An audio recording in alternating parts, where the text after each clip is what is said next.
Sí. Pues bueno, vamos a dar inicio a esta conferencia, esta sesión que estaba programada para el día de hoy. Nos acompaña el maestro Mario Armando Sandoval Islas, que es licenciado en Derecho por la Facultad de Derecho de la UNAM, es maestro en Estado de Derecho Global y Democracia Constitucional por la Universidad de Génova, Italia. Unos antecedentes del maestro que nos acompaña hoy es que empezó su carrera en el Juzgado de Distrito de Amparo en materia penal, donde realizó una estancia y fue asistente de investigación en el Centro de Estudios Constitucionales de la Suprema Corte de Justicia de la Nación. También se desempeñó como secretario auxiliar en una ponencia de la Suprema Corte de Justicia de la Nación, en donde colaboró con varios asuntos relacionados con la materia penal. Es autor del libro titulado El procedimiento abreviado en el sistema jurídico mexicano, análisis jurídico teórico y empírico, editado por la editorial Tirán Lobranch. Fue profesor de la Facultad de Ciencias de la UNAM, donde impartió la materia Análisis del México Contemporáneo, y en septiembre de 2023 fue ganador de una beca completa para estudiar un doctorado en Filosofía del Derecho en la Universidad de Génova, Italia. El doctor nos acompaña el día de hoy desde Génova, Italia, que está actualmente haciendo esta estancia doctoral, y pues tuvimos el placer de que nos aceptara la invitación de compartir el día de hoy justamente un tema que él domina a la perfección. Es un tema que fue materia también de su tesis, si no mal recuerdo, y que desarrolló también en este libro que fue prologado por el ministro Ramón Cosío. Es correcto. Entonces es un experto en este tema que nos va a hablar el día de hoy, y sin más preámbulos, le cedo los micrófonos, maestro. Muchas gracias, maestro Carlos. Yo tengo pensado platicar alrededor de 40 minutos, lo demás, pues, para contestar preguntas o comentarios. Quiero comenzar agradeciendo mucho, maestro Carlos, esta invitación. La verdad es que cuando vi la invitación me emocioné mucho. Qué mejor que a uno lo inviten de la Barra Mexicana para compartir algunas reflexiones. Creo que nos consta que la Barra Mexicana realiza actividades académicas de primer nivel, componentes muy importantes, pero algo que destaco también mucho es que en los últimos años se han venido realizando una serie de pronunciamientos muy acertados. Creo que es evidente que no estamos en un buen momento para nuestro gremio y particularmente no es un buen momento para el Poder Judicial. Vemos constantes ataques desde el poder político, vemos ataques a través de reformas o iniciativas que buscan mermar la independencia judicial, y en esos momentos tan complicados la Barra Mexicana ha salido con pronunciamientos acertados. Estoy muy, muy contento de estar por aquí. Bueno, el día de hoy se me invitó para hacer diversas reflexiones en torno al procedimiento abreviado. Yo trataré de dar un enfoque distinto. Seguramente las personas que nos ven o que nos verán, porque esto quedará grabado, pues conocen los requisitos generales para solicitar el abreviado, saben en qué momento se tiene que solicitar, qué se tiene que decir en la audiencia, pero yo pretendo dar un enfoque distinto a partir de dos ejes principalmente. El primero de ellos es a partir de la experiencia que adquirí, de los amparos que pude ver en la Suprema Corte, amparos que tenían como origen el procedimiento abreviado, o mejor dicho, tenían como acto reclamado una sentencia de segunda instancia que confirmaba, revocaba o modificaba el procedimiento abreviado. Esto por una parte. Por otra parte, también les quiero compartir algunos resultados de una modesta investigación que realicé ya hace algunos años en el Centro de Estudios Constitucionales de la Corte, en donde pude trabajar con datos empíricos. Es decir, sé lo que pasa en la realidad, sé las prácticas tan terribles de corrupción que se llevan principalmente en las agencias del Ministerio Público. Yo les quiero decir que como una primera reflexión, resulta evidente, al menos es evidente para mí, que la mayoría de los operadores del sistema acusatorio no están de acuerdo y no están conformes con las reglas que marca el Código Nacional y con la jurisprudencia de la Suprema Corte en torno al procedimiento abreviado. Ya he escuchado en varios espacios, en varios foros, ojalá que los integrantes del Poder Judicial de la Federación y particularmente los integrantes de la Suprema Corte tuvieran un poco de sensibilidad y conocieran un poco la realidad para que de esta manera interpretaran al procedimiento abreviado de una manera distinta. Vamos a empezar a darle forma a esta charla. Yo quiero empezar realizando algunas reflexiones desde algo muy básico hasta cuestiones que en mi opinión resultan sumamente complejas. Les propongo que empecemos con la siguiente pregunta. ¿Por qué tenemos un procedimiento abreviado? Miren, si ustedes abren un libro, ven algún documental o ven estas películas tan famosas de Presunto Culpable o El Túnel, pues se darán cuenta que el sistema que teníamos anteriormente, el sistema mixto inquisitivo, pues era una cosa de terror. Y no lo digo de una manera exagerada, el calificativo no es exagerado, aquello era una cosa de terror insostenible, los procesos penales tardaban muchísimo, no había transparencia, las audiencias eran un desastre, el juez ni siquiera estaba presente.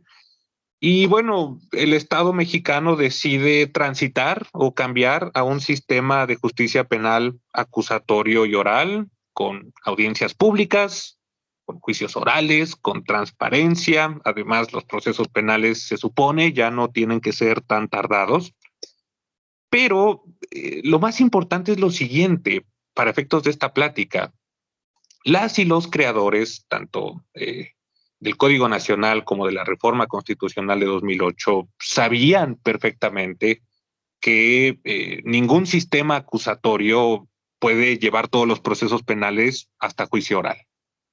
Se sabía perfectamente que se tenía que hacer valer otro tipo de figuras procesales, pónganles el nombre que quieran, salidas alternas, formas de terminación anticipada, y que estas figuras que pertenecen a una justicia alterna se tienen que promover. ¿Por qué? Porque ningún sistema acusatorio tiene los recursos humanos y materiales para llevar todos los procesos penales a juicio oral. Esto es, insisto, humanamente y materialmente imposible.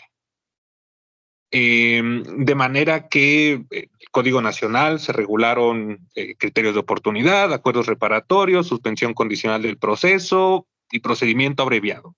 Las primeras tres figuras tienen límites respecto de los delitos, respecto de los supuestos, pero el procedimiento abreviado procede para todo tipo de delitos y para todo tipo de supuestos, de manera que todo lo que no termine por las primeras tres figuras sí puede terminar por procedimiento abreviado. El protagonista de este sistema acusatorio sin duda es el procedimiento abreviado y los datos nos demuestran que pues, es la figura que más se lleva a cabo, la figura que más se promueve. Analicemos y pensemos por un momento, ¿a quién le conviene el procedimiento abreviado? Pues a todo mundo. Es una realidad que a todas las partes procesales les conviene. ¿Al Ministerio Público le conviene? Sí, sí, porque pues ya no tiene que llevar a cabo un juicio oral, se puede saltar la complejidad que implica un juicio oral, incluso la complejidad que implica una audiencia intermedia, ya no tiene que demostrar la culpabilidad de una persona. Le conviene a la defensa también, por estas razones, ya no tiene que llevar a cabo un juicio oral o una audiencia intermedia, a la persona imputada o acusada también, porque pues obtiene un beneficio, una reducción sobre la pena mínima, y a la víctima, bueno, si el Ministerio Público, el asesor jurídico, la defensa y el juez de control hacen bien su trabajo, al menos se le garantiza la reparación del daño. Y otra parte importante, no se le revictimiza. Y yo creo que esto es algo fundamental. Ustedes saben lo que pasa en las audiencias de juicios orales. Se hacen preguntas muy duras y muy incómodas, ¿no? Como, recuérdeme cómo mataron a su papá, recuérdeme cómo fue que secuestraron a su hija.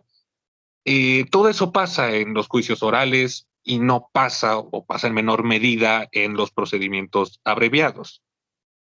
Breve paréntesis. Me acabo de enterar que en la Ciudad de México se están reponiendo muchos juicios orales porque resulta que durante la pandemia los juicios orales se suspendían por más de 10 días y resulta que el Código Nacional establece que no se pueden suspender por más de 10 días. Se están concediendo amparos para efectos de reponer los juicios orales y que se lleven de una manera ininterrumpida. Esto es terrible para las víctimas. Esto es terrible para las víctimas. Me parece que la Suprema Corte ya se va a pronunciar al respecto. Pero regresando al tema del abreviado, pues precisamente se evita esta revictimización. De manera que le conviene a todas las partes. Vamos a analizar, yo creo que la cuestión más polémica en torno al procedimiento abreviado. Al menos es lo que más se discute, lo que más se debate en los foros académicos. Y esa problemática gira en torno a la pregunta si se puede considerar al procedimiento abreviado como un derecho o si es una facultad única y exclusiva del Ministerio Público. Desde luego me he encontrado con todo tipo de argumentos muy interesantes. Yo les voy a compartir esos argumentos que pude observar y recabar en la investigación que realicé. En primer lugar, les voy a decir los argumentos encaminados a considerar al abreviado como un derecho. Posteriormente, yo les daré mi opinión. Primer argumento, esto me lo dijo un juez de control.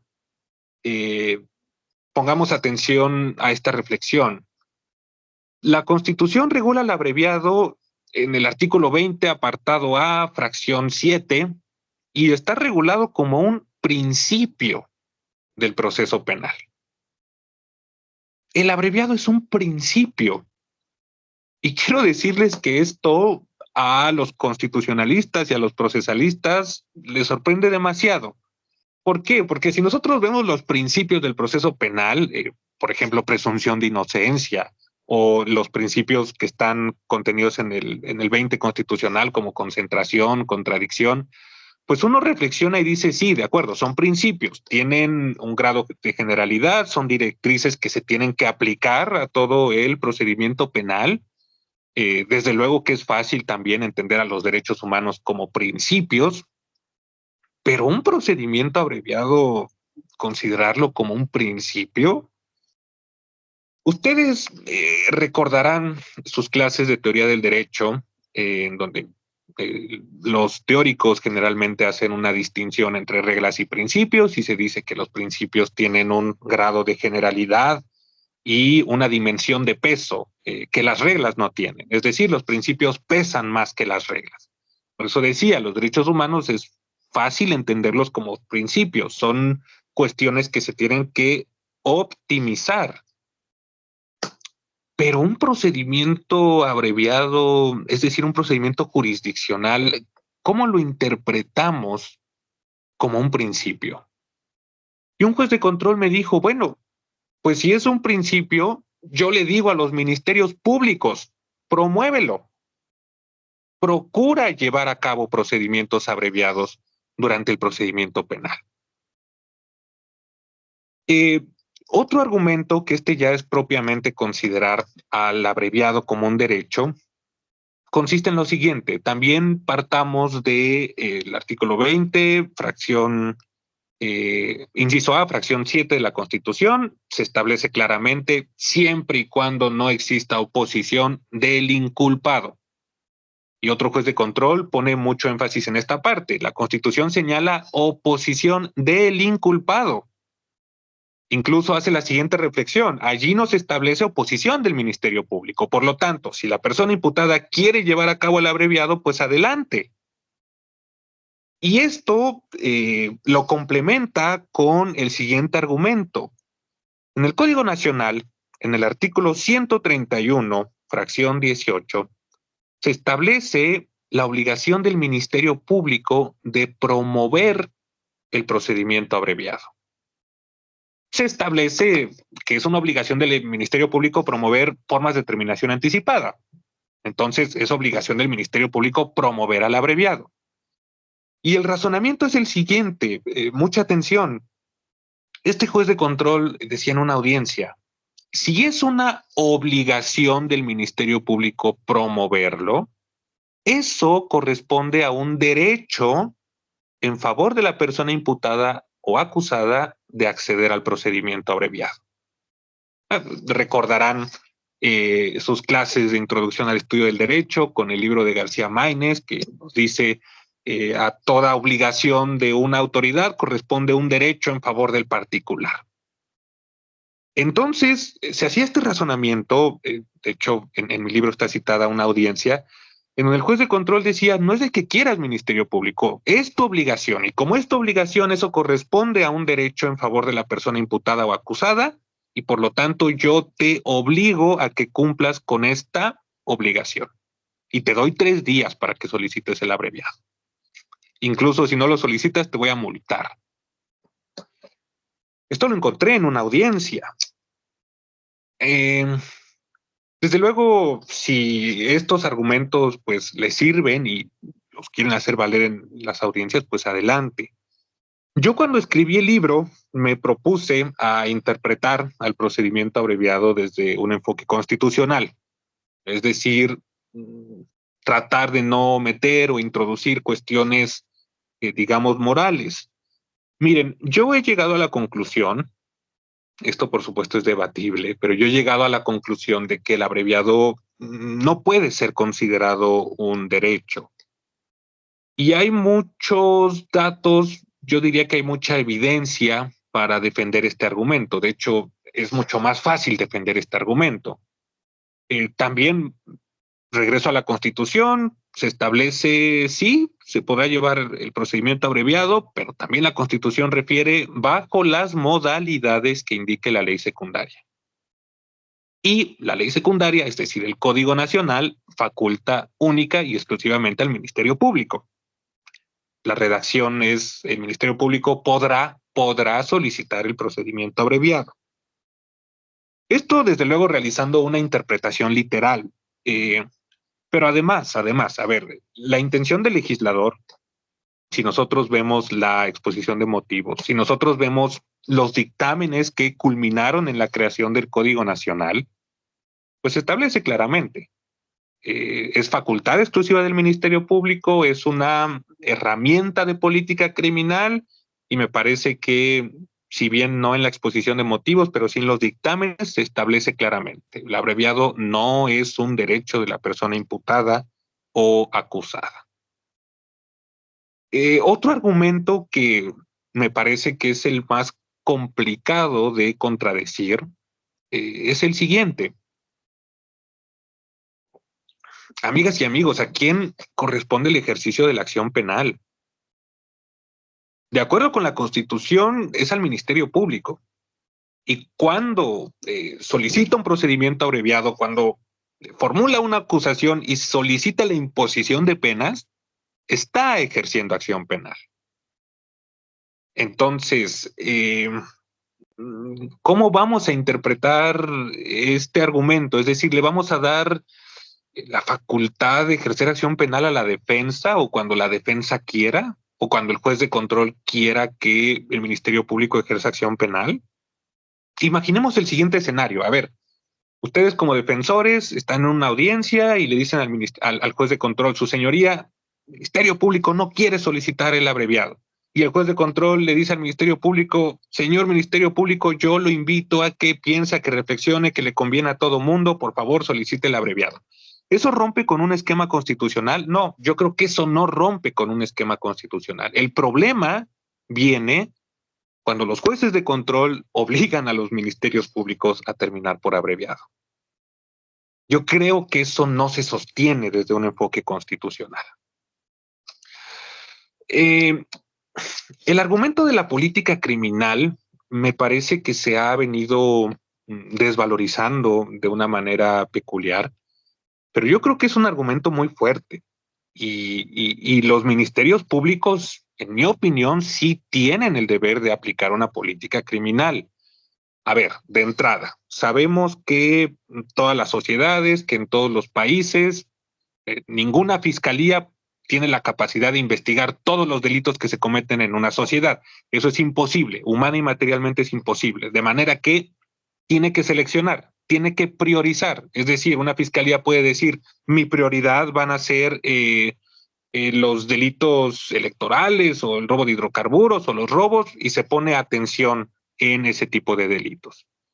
Muy bien, eso está muy bien. Pero ya una vez que inician los procedimientos penales, pues también las fiscalías tienen la facultad de priorizar. Es decir, se esperaría, por supuesto, que más del 90% de los procesos penales terminen por criterios, acuerdos, suspensión, procedimiento abreviado. Y menos del 10% para juicio oral. Ese 10%, desde luego, tiene que ser, en mi opinión, cuando la persona imputada o acusada no quiera aceptar su responsabilidad. Allí sí se tiene que llegar hasta juicio oral. Estas cuestiones ya las ha analizado la Suprema Corte, particularmente en dos sentencias, amparo directo en revisión 532/2019 y el amparo en revisión 100/2021. Yo creo que este amparo en revisión 100/2021 introduce muchas cuestiones innecesarias, pero ahí están los argumentos principales, ¿no? Si pueden, vean los párrafos 124 y 125, allí se establece claramente esta cuestión de la facultad del Ministerio Público de ejercer acción penal. La primera sala llegó a la conclusión de que no es un derecho de la persona imputada o acusada. Lo que sucedió en ese caso es que una persona impugnó el artículo que faculta únicamente al Ministerio Público para solicitar el abreviado, y pues la primera sala dijo, no, ese artículo no transgrede ningún derecho humano, ese artículo no transgrede el acceso a la justicia, porque si el Ministerio Público solicita el abreviado, se parte del presupuesto de que existe un convenio. Entonces, si el Ministerio Público no lo quiere solicitar, la primera sala concluyó, pues no hay un convenio, ¿no? Y en eso no se puede meter el juez de control, o en su caso eso no se puede impugnar a través de amparo indirecto. Vamos a otro tema que resultó de una enorme complejidad a la hora de interpretarse, y es la regla de oportunidad que marca el Código Nacional para llevar a cabo el procedimiento abreviado. El Código Nacional es muy claro. El Código Nacional indica que después de vincularse a proceso, hasta antes de la auto de apertura a juicio oral, se puede llevar a cabo el procedimiento abreviado. Yo de esta investigación que realicé me encontré con numerosos casos en los que el procedimiento abreviado se llevó a cabo en juicio oral. Hagamos el siguiente ejercicio, la siguiente reflexión. Imaginen que ustedes son jueces de juicio oral, están a punto de llevar a cabo un juicio oral, ya están en la sala, y de repente el Ministerio Público les dice, su señoría, la persona acusada, desde luego asistido con su defensor, y su servidor, ya llegamos a un convenio y queremos el procedimiento abreviado. La persona acusada está de acuerdo con las penas, yo hice la máxima reducción que se puede hacer, y lo más importante, su señoría, no solamente está garantizada la reparación del daño, sino que la reparación del daño ya se pagó. Y aquí está el comprobante de que ya se pagó, la víctima también está de acuerdo, solamente falta que usted, señor juez de juicio oral, acepte y lleve a cabo el procedimiento abreviado. ¿Qué harían? Les comparto los 3 escenarios que han pasado. Escenario número 1, jueces de juicio oral resuelven y dicen, está perfecto ese convenio, pero ¿qué creen? No soy competente. Yo no soy competente. Tiene que conocer un juez de control. Por lo tanto, voy a ordenar que se reabra la etapa intermedia y que un juez de control lleve a cabo el procedimiento abreviado. Opción número 2, o escenario número 2. Ustedes son jueces de juicio oral y dicen, el abreviado tiene muchísimos beneficios y ya está pagada la reparación del daño. Y además, esto es un argumento que vi en una de estas sentencias, un juez de juicio oral hizo la siguiente reflexión. Dijo, en un procedimiento abreviado, ya lo que se va a litigar en segunda instancia y en amparo directo es mínimo. Ya se pueden revisar muy pocas cosas. En cambio, si llevo a cabo un juicio oral, todo lo que se lleve a cabo en ese juicio oral se tiene que revisar tanto en apelación como en amparo directo. Y si una de las finalidades es precisamente el ahorro de recursos promoviendo el abreviado, pues adelante. Entonces el juez de juicio oral reflexionó y dijo, bueno, yo voy a llevar a cabo el procedimiento abreviado. Hace 2 años era juez de control y sé cómo llevar a cabo un procedimiento abreviado. Muy bien. Escenario número 3.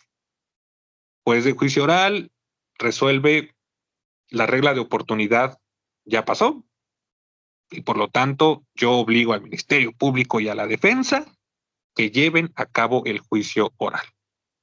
Porque, insisto, la oportunidad del procedimiento abreviado ya pasó. Si les parece, vamos a analizar cada uno de estos escenarios. El primer escenario, reabrir la etapa intermedia para que conozca un juez de control. No se puede porque esto implica violar el principio de continuidad. Haciendo un breve paréntesis, les cuento rápido cómo se interpretó el principio de continuidad por parte de la Suprema Corte. Se empiezan a dictar sentencias condenatorias en el sistema de justicia penal acusatorio. En contra de esa sentencia condenatoria se apela y después viene el amparo directo. Y los abogados decían o intentaban hacer valer violaciones a derechos humanos que habían sucedido en la etapa de investigación. Quizá derivado o con la experiencia del sistema mixto inquisitivo, decían, bueno, es que en el sistema mixto inquisitivo, pues si había violaciones en las primeras etapas, pues se reponía el procedimiento. O como todo estaba en papel en una averiguación previa, se decía, excluye esta prueba, excluye esta otra prueba y no había ningún problema. Digamos, esta era la fórmula mágica, reponer el procedimiento. Pero en el caso de los procedimientos que provenían del sistema acusatorio, pues esta fórmula no se podía llevar a cabo.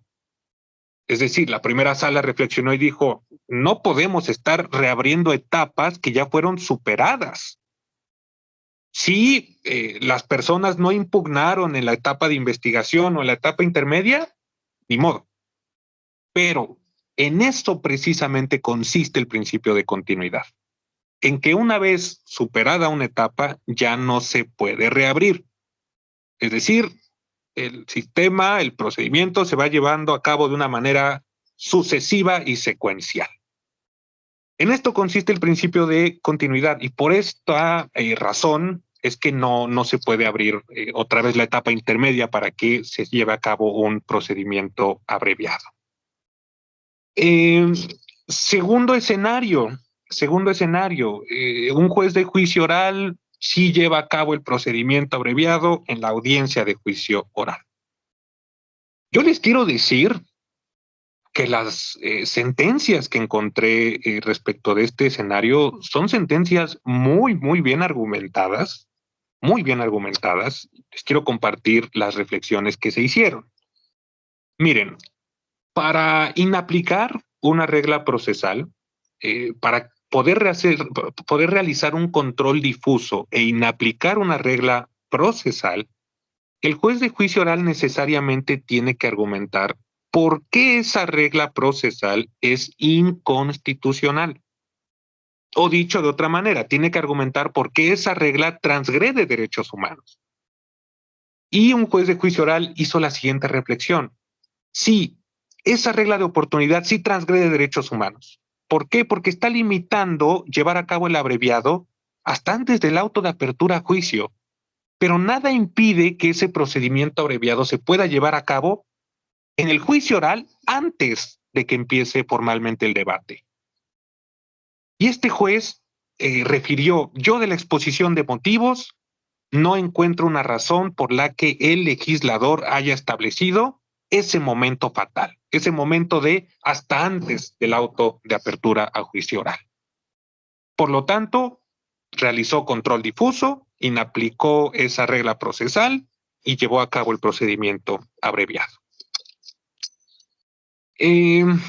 Seguramente ustedes ya saben que esta cuestión la resolvió la primera sala ya en una contradicción de criterios, la 295-2019, pero vamos a analizar. Yo aquí voy a defender la idea de que, a pesar de todos los beneficios que pueda representar un abreviado, no es correcto, no es constitucional que se lleven a cabo abreviados en la etapa de juicio oral. Y probablemente se me acuse de formalista, pero voy a dar mis argumentos. Miren, en esta contradicción de criterios 295-2019 se abordaron cuestiones que en mi opinión son innecesarias. La pregunta es, ¿se puede o no se puede llevar a cabo un abreviado en juicio oral? La respuesta es no, no se puede llevar a cabo.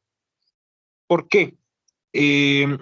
Miren, si nosotros pensamos, ¿cuál es la principal diferencia entre solucionar conflictos a través del derecho y solucionar conflictos fuera del derecho? Pues seguramente la respuesta va a ser que en el derecho hay reglas, reglas procesales, reglas de oportunidad, reglas de legitimación, que tienen una racionalidad y van dando igualdad ante las partes. Desde luego, y esto lo quiero dejar muy, muy claro, puede haber reglas procesales que sí sean inconstitucionales. ¿Cómo podemos descubrir que una regla procesal es inconstitucional? De una manera sencilla. Pregúntense, ¿esa regla procesal es razonable o irrazonable? Yo siempre pongo este ejemplo ficticio. ¿Qué pasaría si el Código Nacional redactara o estableciera que el abreviado se puede llevar únicamente 24 horas después de vincularse a proceso? Pues esa regla es, por supuesto, irrazonable. En ese escenario, sí, por supuesto que sí se podría hacer un control difuso e inaplicar esa regla porque es irrazonable y por lo tanto es contraria al derecho humano de acceso a una justicia. Pero yo les pregunto, desde la vinculación a proceso hasta el auto de apertura a juicio oral, ¿no hay un tiempo razonable? Porque toda regla de oportunidad se traduce en un periodo de tiempo. Y si vamos a considerar a una regla de oportunidad inconstitucional, es porque ese tiempo o es muy poco o es demasiado. Pero insisto con esta pregunta, desde la vinculación a proceso hasta el auto de apertura a juicio, ¿no hay un tiempo razonable? Yo en la investigación que realicé encontré al menos 8 momentos procesales muy, muy específicos en los que se puede solicitar el abreviado o en los que se puede llegar a un convenio y después solicitar el abreviado. Entonces, yo creo que para este tipo de preguntas a veces hay que acudir a los conceptos clásicos de la teoría general del proceso. Yo no creo que celebrando abreviados en juicio oral se transgreda el principio de continuidad.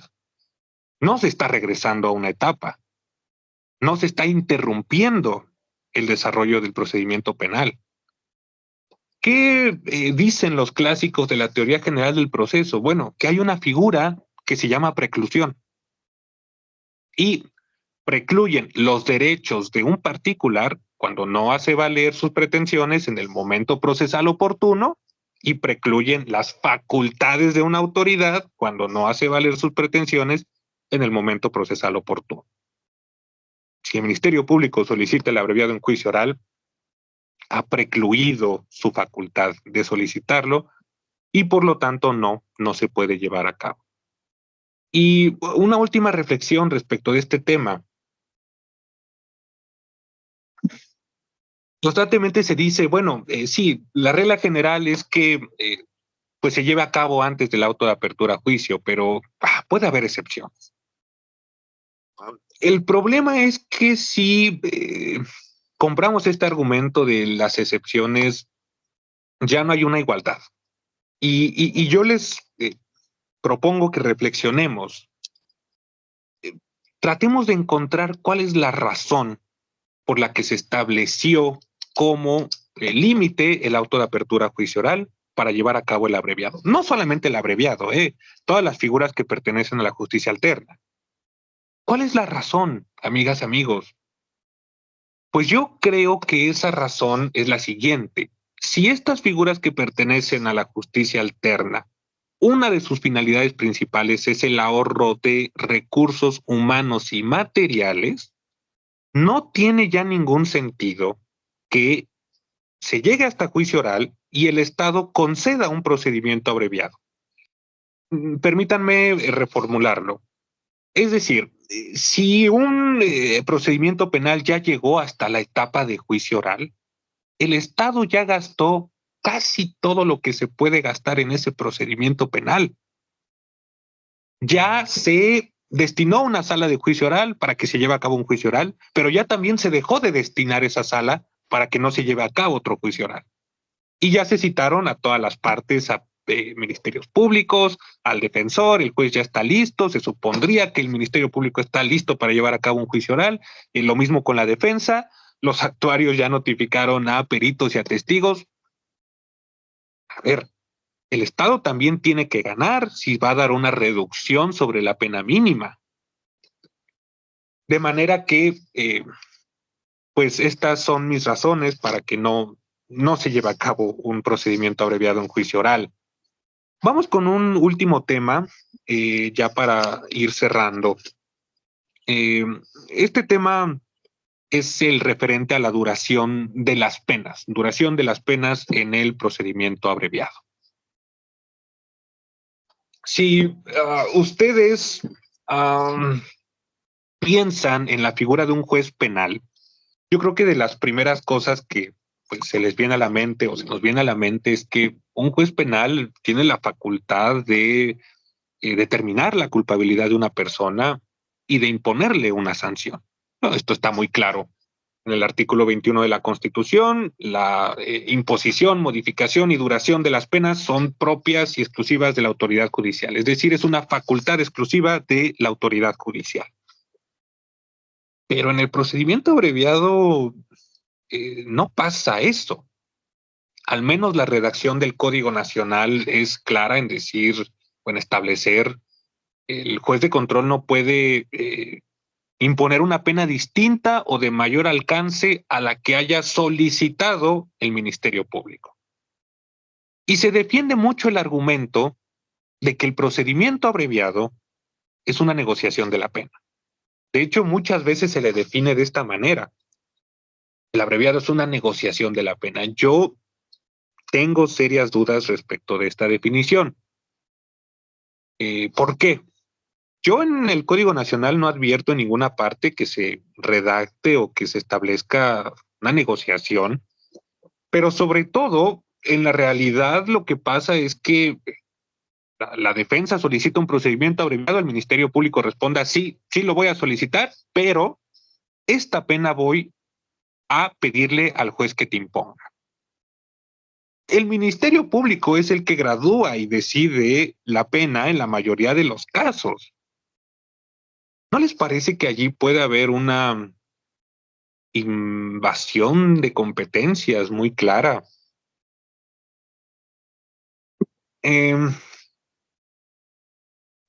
Se ha preguntado si esta facultad del Ministerio Público es constitucional o inconstitucional. Yo creo que hay una manera de hacer una interpretación. A ver, yo sostengo que en un procedimiento abreviado necesariamente tiene que haber una reducción sobre la pena mínima. Una pena mínima no es un beneficio, porque la pena mínima se puede imponer en juicio oral. Entonces, los ministerios públicos necesariamente tienen que hacer una reducción. ¿Qué pasa si un juez de control advierte que no hay un beneficio, es decir, que se está solicitando la pena mínima o que se está solicitando también una reducción irrisoria de un día o de unas semanas? Yo creo que en esos casos, por supuesto que el juez de control sí puede hacer una disminución de la pena, es decir, sí puede recobrar su facultad constitucional que tiene para establecer la duración de las penas. Esta cuestión, quiero decirles, ya fue resuelta por la primera sala de la Corte en el amparo directo en revisión 1091, diagonal 2021. De este amparo no surgió ninguna tesis, no sé por qué. La primera sala, o particularmente el ponente, decidió no publicar una tesis respecto de esto, y la realidad es que cuando no se publican tesis, pues es muy complicado acceder o conocer los precedentes. Ahora estoy realizando mi tesis de doctorado acerca de precedentes y bueno, me doy cuenta que en México tenemos mucho desorden en materia de precedentes. Miren, la primera sala resolvió en este amparo directo en revisión, en términos sencillos, que el juez de control no puede modificar la pena que sea solicitada por el Ministerio Público, y se apela otra vez a este argumento de la negociación, de la pena, y se dice que eso es un acuerdo, que en todo caso, pues, el juez de control no podría entrar a ese acuerdo. Yo creo que esa interpretación es equivocada. Mi idea principal es que sí se podría hacer una graduación si el juez de control no advierte que hay un beneficio real. Bueno, yo creo que pues estas son las reflexiones principales. Todas estas reflexiones están escritas y desarrolladas en el libro que publiqué hace ya algunos años. Pero si hay alguna pregunta, alguna inquietud, o me quieren contar alguna experiencia, pues yo creo que sería muy interesante escucharles.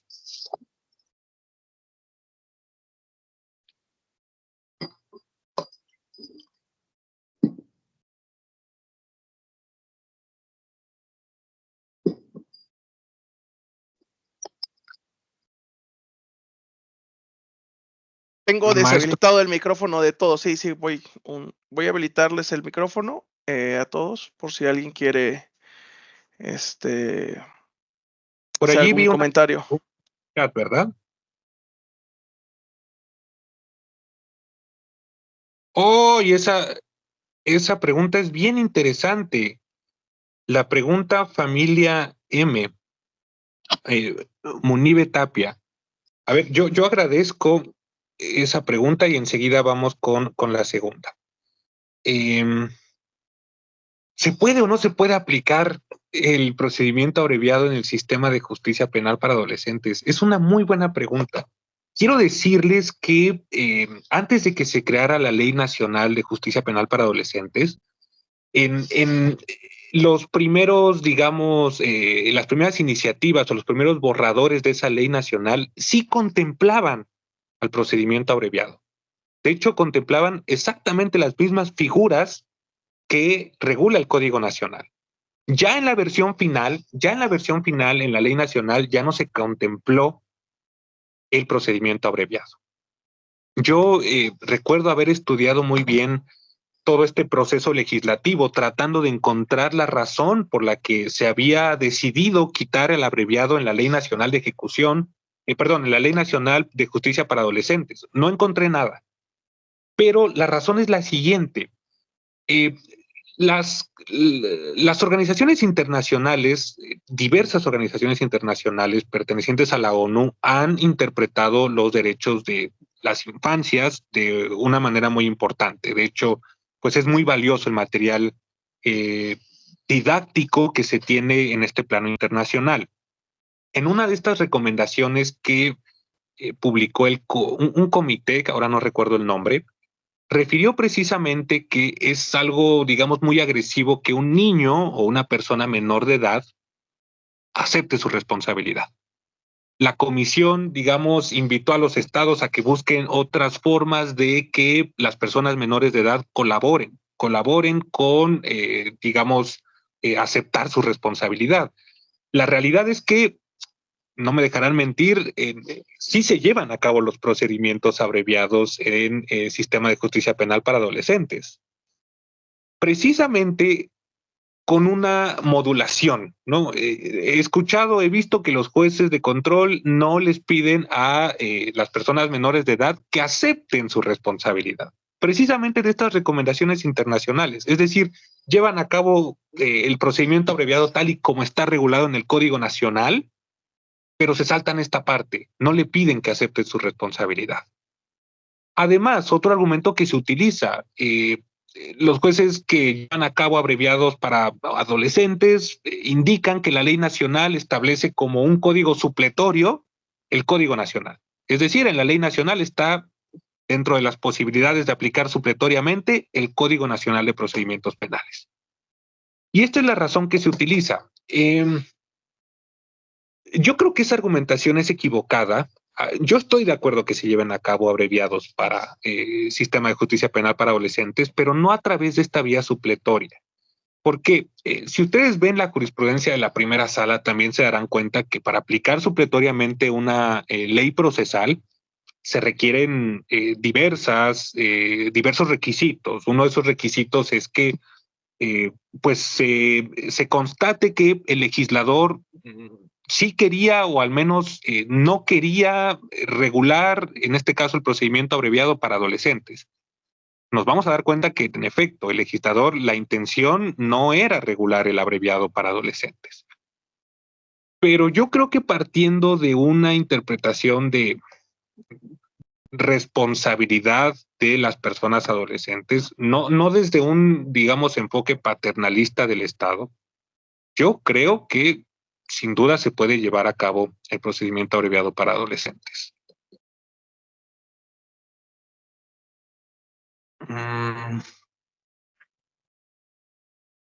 Edgar Munive, muchas gracias. En Puebla no quieren los jueces. Maestro Carlos, ¿puedo dar lectura a la siguiente pregunta? Adelante, si quiere le doy lectura o como usted guste. Sí, por favor. Dice, disculpe, no se pierde la esencia del abreviado, es decir, el acuerdo entre las partes.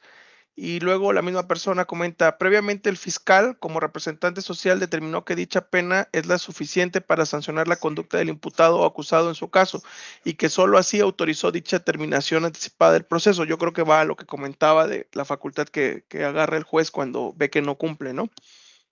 Sí, en efecto, es algo bien interesante, es un planteamiento interesante. Yo les comparto algo que escuché de un juez de control.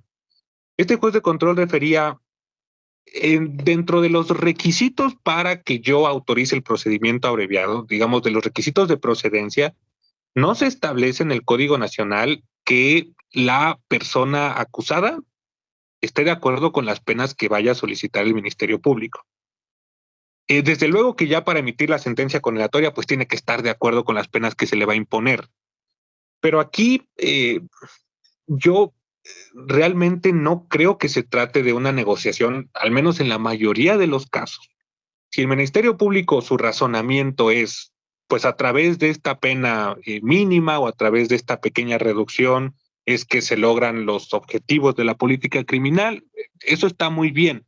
Pero no nos olvidemos, mi respuesta sería de que en la Constitución se establece claramente que se tiene que obtener un beneficio. A ver, aceptar la responsabilidad de un delito es una cuestión muy fuerte. Y desde luego aceptar la responsabilidad implica ahorrarle una serie de gastos al Estado en su conjunto. Por supuesto que la persona que accede a un abreviado debe de obtener beneficios. Una disminución sobre la pena mínima, la Suprema Corte incluso también ya ha resuelto que no solamente penas de prisión, sino que también se pueden hacer reducciones sobre las multas.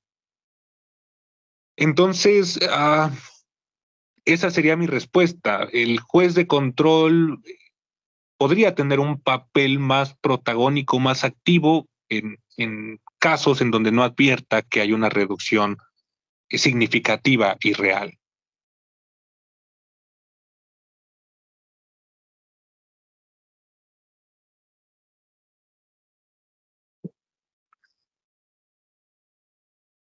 No veo más preguntas.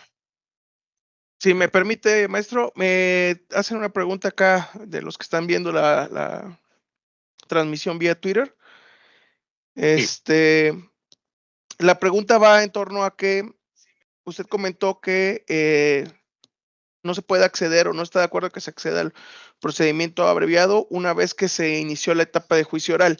Si ese argumento únicamente se basa en el hecho de que fuera una eficiencia presupuestal, de que ellos ya agotaron todo lo que comentaba hace rato, ¿no? De que agotaron todo los recursos para llevar a cabo el juicio y bueno, ya no tiene un sentido ese procedimiento abreviado, ¿no? Entonces, esa es la pregunta que plantean, si solo es por una cuestión de eficiencia presupuestal. Es muy buena pregunta. Voy a contar rápido una experiencia y después regreso a esa pregunta. A mí una abogada litigante me decía y me reclamaba porque pues sabe que yo defiendo esta idea de que no se pueden llevar a cabo abreviados en juicio y me decía, Mario, yo tomé este caso y resulta que pues el defensor anterior pues no hacía lo que tenía que hacer y nunca se acercó al Ministerio Público para llevar a cabo el abreviado. ¿Por qué? A ver, analicemos por qué hasta juicio oral se solicitaría un abreviado. Y aquí hay muchísimos escenarios que por supuesto comparto, que seguramente conocen. A lo mejor la persona imputada o acusada no quería aceptar su responsabilidad, pero ya estando en pleno juicio oral dijo, pues sí me conviene más un procedimiento abreviado. A lo mejor la defensa pues nunca se acercó con el Ministerio Público para llegar a este convenio, llegar a esta negociación. A lo mejor también pues no se le llegaba al precio al Ministerio Público para que solicitara el abreviado.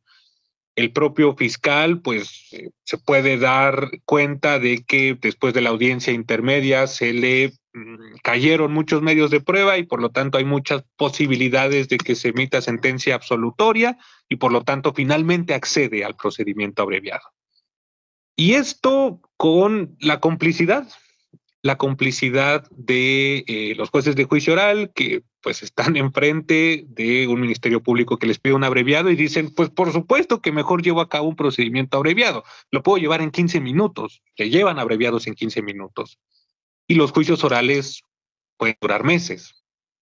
No, no solamente es una cuestión presupuestal, sin duda yo creo que es el argumento más fuerte, pero yo regreso a esta parte de la teoría general del proceso. Eh, las reglas procesales, las reglas soportales de oportunidad, de legitimación, dan seguridad jurídica. Esto, digamos, es una manera racional de ver el derecho y insisto con este argumento, si pensamos cuál es la principal diferencia entre resolver conflictos dentro o fuera del derecho, son precisamente estas formalidades esenciales del procedimiento. Yo creo que la regla de oportunidad es razonable.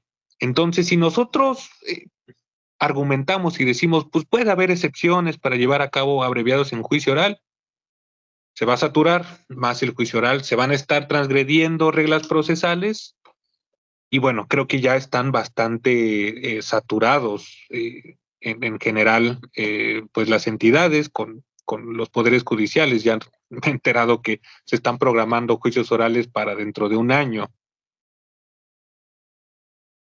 Por ahí veo una mano levantada. Sí, la licenciada Lilia Valdés tiene habilitado el micrófono, lo puede habilitar para hacer uso de la voz si quiere. Hola, buenos días. Muy bueno. Bueno, planteo el caso y ya usted me dice su opinión, por favor. Miren, Claro.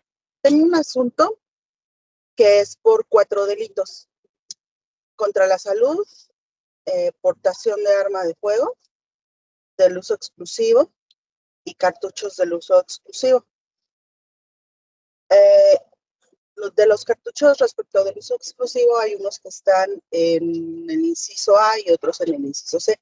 Bueno, yo planteé al juez la suspensión condicional del proceso y el procedimiento abreviado. Suspensión condicional del proceso por 2 de los delitos, que es contra la salud y cartuchos.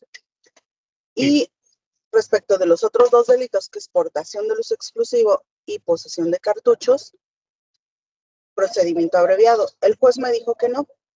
Me fui a la apelación y en la apelación me dieron la razón. Me dijeron que efectivamente sí se puede, y sobre todo porque es antes de juicio. Sin embargo, al momento en el que el juez da cumplimiento al amparo, a la resolución del amparo, condiciona la suspensión condicional del proceso a que en el procedimiento abreviado se alcancen sustitutivos o beneficios, pues. Entonces, desde mi punto de vista, eso es incorrecto. ¿Qué opina usted?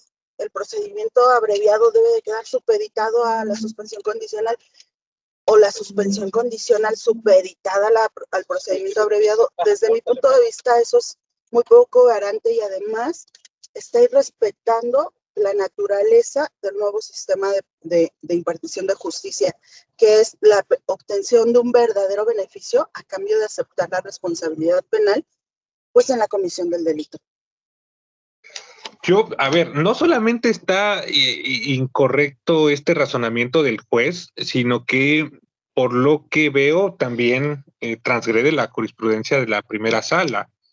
Mire, respecto de los sustitutivos, porque es importante diferenciar los sustitutivos que puede conceder el juez que sentencia respecto de los beneficios preliberacionales que están en la Ley Nacional de Ejecución y que se pueden otorgar en la etapa de ejecución. Bueno, la primera sala ha resuelto que tanto los sustitutivos como los beneficios preliberacionales se pueden revisar en apelación y en amparo directo cuando provengan de procedimiento abreviado. ¿Esto cómo se relaciona con lo que usted está planteando? Los sustitutivos no pueden ser parte de un presupuesto o un requisito de procedencia para el abreviado. Es decir, no se puede condicionar que se vaya a acceder o no acceder a un sustitutivo. Desde luego que sería ideal que la persona que va a aceptar su responsabilidad tuviera un panorama respecto de lo que va a pasar. Pero si se llegan a negar o a conceder, precisamente como eso no tiene que formar parte del convenio al que llegue el Ministerio Público y la persona acusada, eso se puede estudiar. O déjeme decirlo en otras palabras. La primera sala ha limitado muchísimo lo que sí se puede estudiar en abreviado, tanto en apelación como en amparo directo.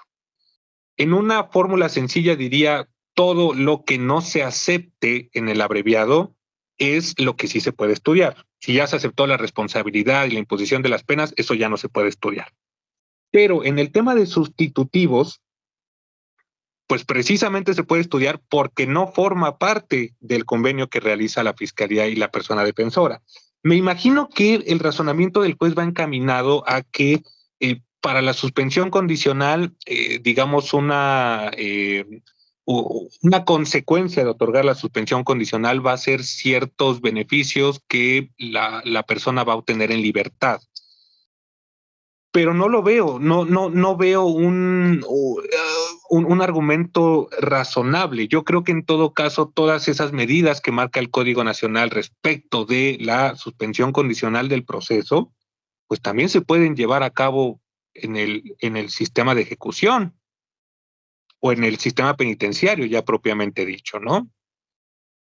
Yo creo que es una mala resolución.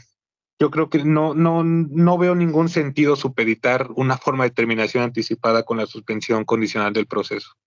Y muy interesante pregunta, muchas gracias. Gracias.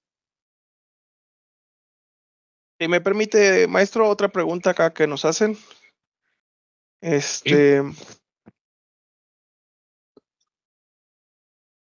Dice que los jueces de control, bueno, ya la jurisprudencia lo ha dicho, que el acceso al procedimiento abreviado es facultad del Ministerio Público. Entonces, lo que nos comentan acá, que sí, que sea esa facultad del Ministerio Público únicamente y que esto no pueda constreñírsele o impugnarse a través de amparo, que si no es inconstitucional que se prevea de esta forma únicamente como una facultad del Ministerio Público el acceso al procedimiento abreviado. Gracias por la pregunta. Miren, es una cuestión muy, muy debatida. Y yo de la investigación que realicé puedo concluir que precisamente derivado de estas prácticas de corrupción, en donde el Ministerio Público solicita dinero para acceder al abreviado, pero además solicita más dinero para hacer la reducción máxima posible del Código Nacional, la reducción que más permite el Código Nacional, a partir de estas prácticas tan terribles de corrupción, que por supuesto los jueces de control conocen, es que se empieza a defender el argumento de que el abreviado debe ser considerado un derecho. Si tuviéramos unas fiscalías, digamos, honestas, no corruptas, yo creo que no habría necesidad de forzar esa interpretación y decir que tiene que ser considerado un derecho. Miren, el tema es el ejercicio de la acción penal. A ver, probablemente esto es un argumento muy formalista, pero sí le corresponde al Ministerio Público ejercer acción penal. Es decir, si tiene la facultad de decidir qué casos pueden terminar por la vía ordinaria para llegar hasta juicio oral o que terminen por procedimiento abreviado. Entonces, yo les compartía que ha habido casos en la Ciudad de México de jueces de control que obligan a los ministerios públicos a solicitar el abreviado, con base en este argumento del artículo 131, fracción 18, que establece que es una obligación del Ministerio Público promover el abreviado. Promover formas de terminación anticipada, esto significa promover el procedimiento abreviado. Y el argumento es, pues si es una obligación del Ministerio Público, entonces eso corresponde con un derecho en favor de la persona acusada. Hágalo valer. El amparo indirecto, pues sí, en contra de la negativa ya hay jurisprudencia que indica que pues se actualiza una causal de improcedencia porque no es propiamente un acto de autoridad.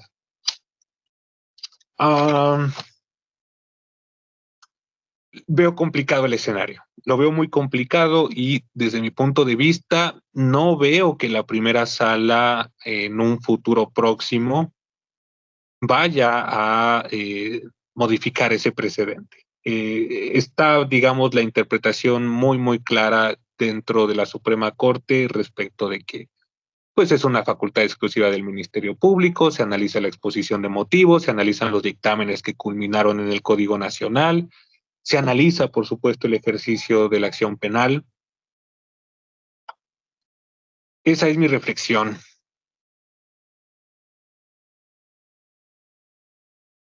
Excelente, maestro. Creo que... por ahí otra pregunta por acá. ¿Cuál considera que pudiera ser una oposición fundada de la víctima para el abreviado sin considerar la reparación del daño, suponiendo que éste ya esté cubierta o queda reservado exclusivamente a este rubro? ¡Ay, qué buena pregunta! Oiga, maestro, qué gusto, la verdad, qué gusto compartir este espacio pues se ve abogados muy inteligentes, estudiosos. Miren, también voy a empezar por contar una experiencia. De entrada, yo diría, no, el único escenario que veo como posición fundada, también ya resuelto por la Suprema Corte, es que no se encuentre garantizada la reparación del daño.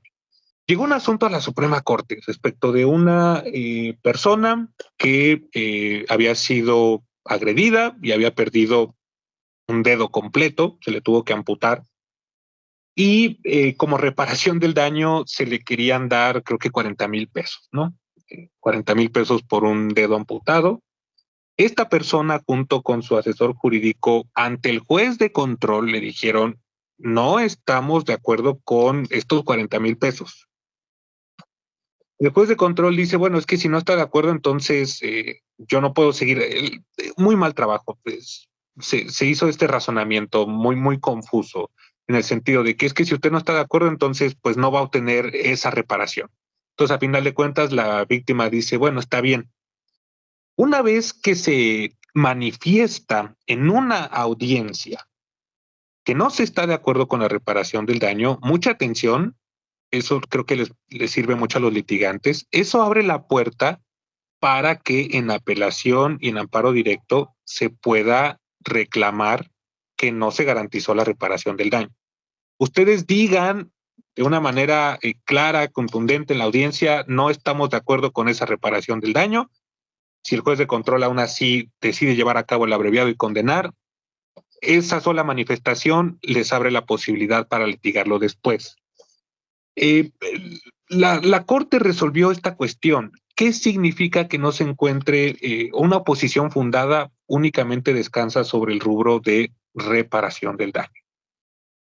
Probablemente la pregunta sea un poco, digamos, para un poco con truco. A lo mejor hay alguna otra cuestión que entre dentro del rubro de oposición fundada, no lo sé, lo tendría que analizar, pero mi respuesta sería esa. De entrada, lo que ha interpretado la Corte es únicamente respecto de la reparación del daño. Y desde luego, perdón, se me pasaba, la reparación del daño integral, ¿no? Precisamente en este caso que les comento, pues sí había una reparación pecuniaria, pero pues ni el Ministerio Público ni el juez de control hicieron un estudio de cómo iba a impactar esa amputación de un dedo en un daño moral, o qué desventajas iba a representar para que esta persona pues pudiera desarrollar un trabajo en el futuro. Esa sería la respuesta. Comenta acá el clásico, depende del caso, ¿no? Sí. Es causístico. Sí. Muchas gracias, dice. Oigan, yo no sé si haya más preguntas, pero antes de irme les quiero compartir la vista linda que tengo ahora desde aquí del Instituto Tarello en la Universidad de Génova, en Italia.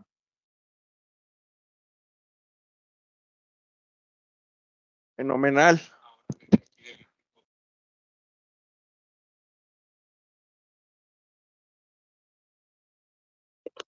Es lindo, Italia es lindo. La comida es rica, pero extraño más la comida mexicana. Dicen por acá, así sí dan ganas de estudiar.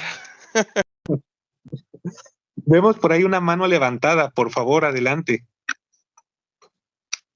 Bueno, buenos días. Buenos en días. México. También México es lindo, maestro, pero gracias Claro. por la imagen. Bueno, ahí en esa parte de la reparación del daño, yo estuve 8 años de mi vida en derechos humanos y sabemos que la reparación del daño es todo un tema integral, reparación del daño integral.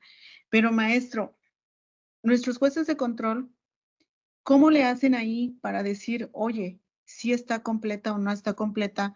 Cuando hablamos de una reparación económica, una moral y todo el rubro que comprende la reparación del daño, yo en algunos casos que he tenido que analizar, híjoles, pues está como que hay parámetros, pero como que no están muy claros, porque fíjese usted, hablaba de una amputación de un dedo. A una persona le llegan, le chocan, queda prensada prácticamente la persona. Se cuantificó toda la cuestión económica desde el periodo que ella se hospitalizó hasta el periodo que ya había concluido el cierre de la investigación complementaria.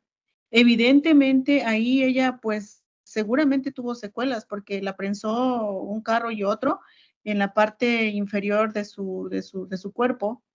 Evidentemente hubo lesiones, pero dijo la víctima, mira, pues, el sujeto activo, ¿sabes qué?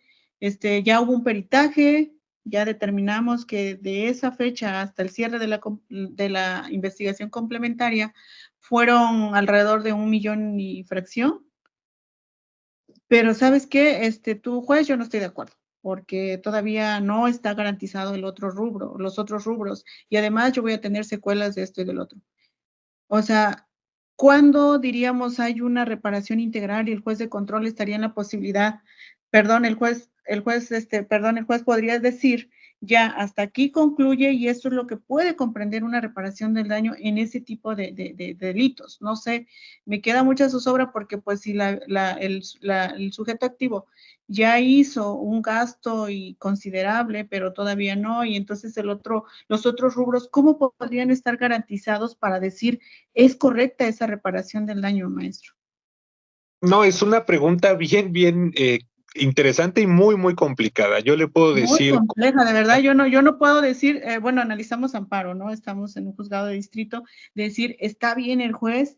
No está bien el juez, ¿hasta dónde podría? Evidentemente, si no comprenden los otros rubros, es un parámetro para decir no está bien, no está garantizada completamente la reparación del daño, pero entonces mi pregunta es, ¿cómo, hasta qué límite puede tener para decir sí, es correcto.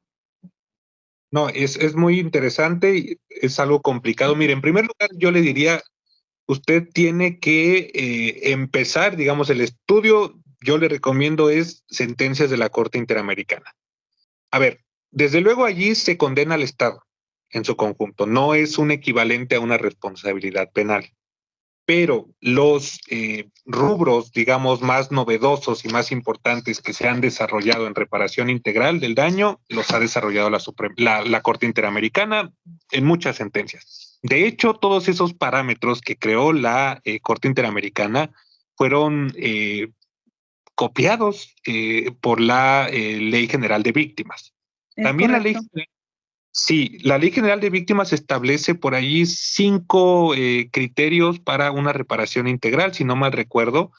Yo le diría en primer lugar ir calificando, ahora sí que ir palomeando cada uno de esos rubros, que es medidas de compensación, satisfacción, No daño material, repetición. repetición, daño moral, exactamente. La gran pregunta, sin duda, que es la que usted plantea, eh, es cómo cuantificar un daño moral. Eso es algo bien, bien complicado.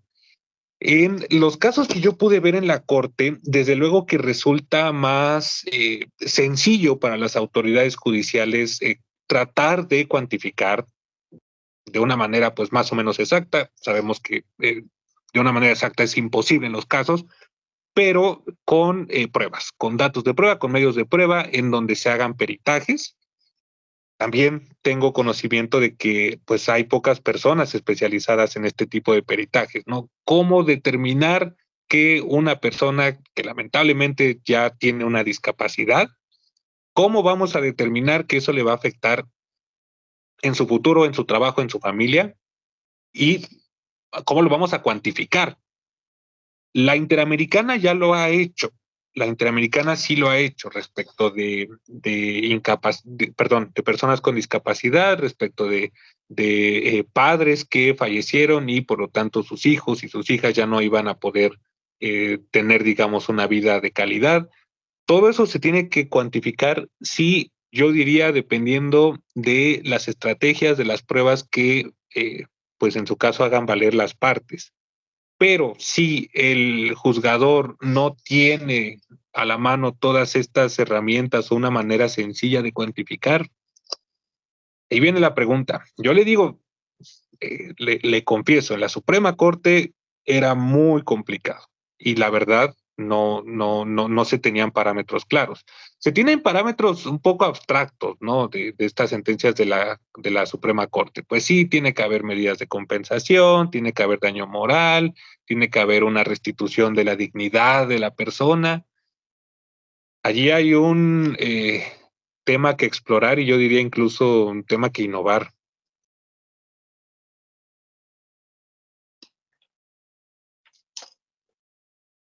Bueno, maestro, yo lo que advertí es que como usted bien lo acaba de decir, o advierto, o ese es el contexto que por lo menos yo veo, como usted dice, la Corte Interamericana ha desarrollado un gran, eh,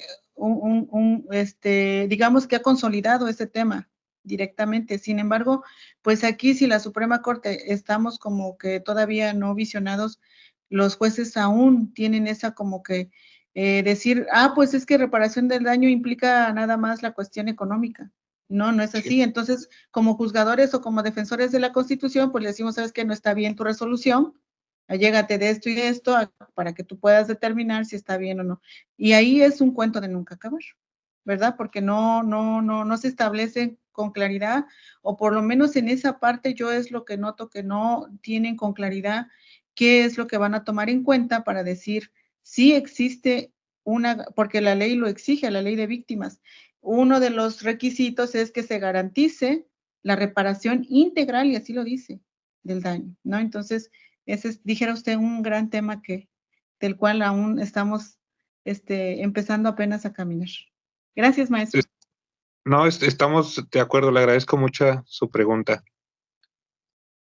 Maestro, si me permite, otra pregunta que está por acá, no sé cómo esté de tiempo. Sí, si gusta, últimas 2 preguntas. El licenciado Manuel Díaz dice acá, si no está determinada la reparación del daño, ¿se puede sentenciar de manera genérica? No, yo creo que no. También es una pregunta interesante. A ver, y yo creo que si el juez de control advierte que no está garantizada la reparación del daño, no puede llevar a cabo el procedimiento abreviado. ¿Por qué? Porque es un presupuesto para llevar a cabo el abreviado, que esté garantizada la reparación del daño. Desde luego, esto proveniente de una oposición fundada de la víctima. Esta pregunta se parece un poco al debate de si se puede, digamos, obtener sentencia absolutoria en procedimiento abreviado. Mi opinión es que no se puede absolver en procedimiento abreviado porque por la forma en cómo está redactado el Código Nacional, los presupuestos es que el juez de control haga una prevaloración de lo que se tiene para emitir una sentencia condenatoria. De manera que si la víctima durante la audiencia de procedimiento abreviado acredita que hay una oposición fundada porque no se encuentra garantizada la reparación del daño, en ese entonces, en ese momento el juez de control da por terminada la audiencia porque no están dadas las condiciones. Eh, esa sería mi respuesta. Tenemos acá un comentario de la licenciada Liliana Valdés, quien dice felicitaciones y un favor podría compartir su contacto. Ya le puse ahí su cuenta de Twitter. Y el licenciado Raúl Sánchez Aguirre está escribiendo, no sé si está haciendo una pregunta o si quiere abrir el micrófono para comentar su pregunta.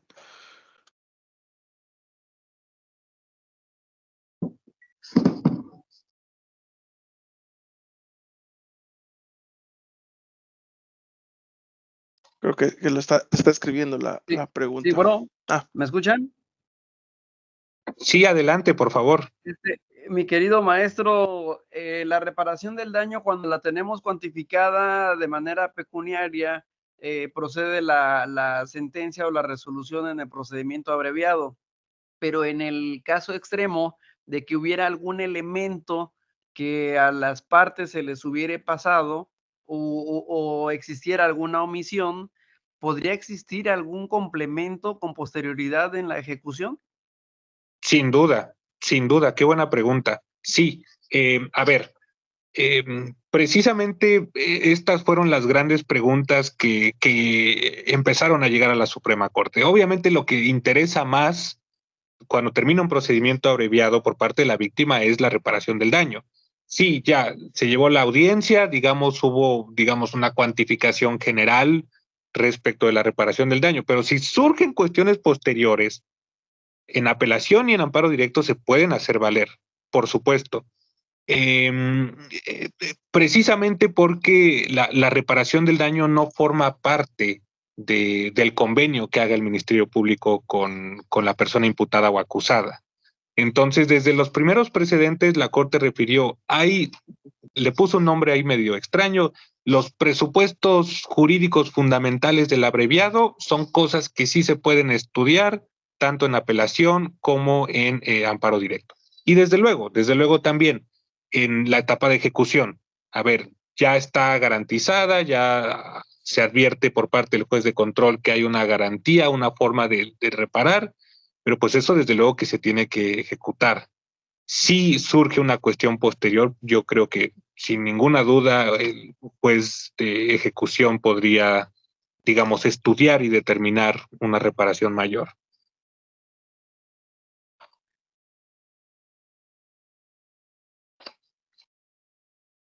Muchas gracias. Al contrario.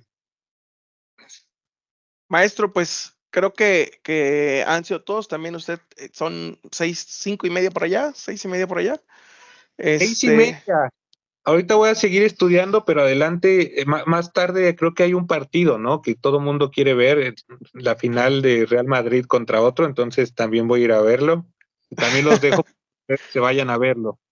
No, pues le agradecemos la ponencia. Yo quisiera compartir, aprovechando que están todos por acá, si me permite, nada más para que, denme un segundo. Denme un segundo acá. Sí, no se preocupe. Ahí está. Nada más bueno, pues para agradecer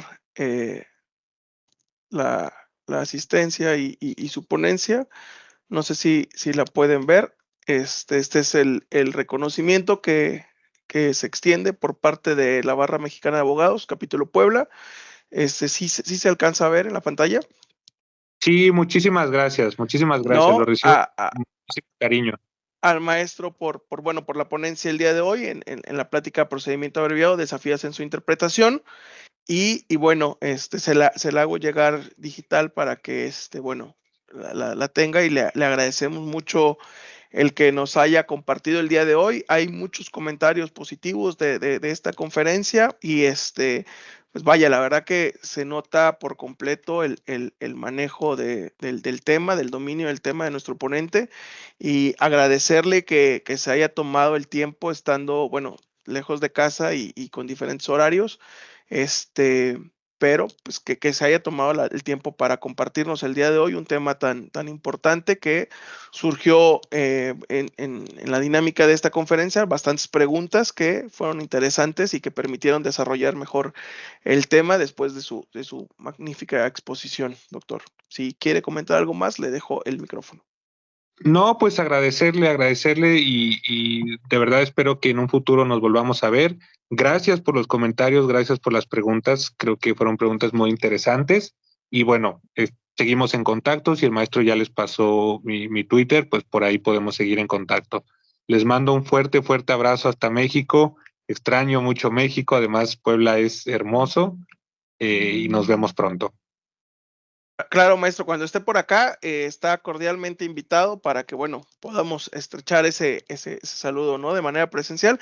Por aquí lo vemos y organizamos algo aquí con los compañeros de la barra, ¿no? Claro que sí. Fuerte abrazo. Perfecto, maestro. Le agradezco mucho su atención.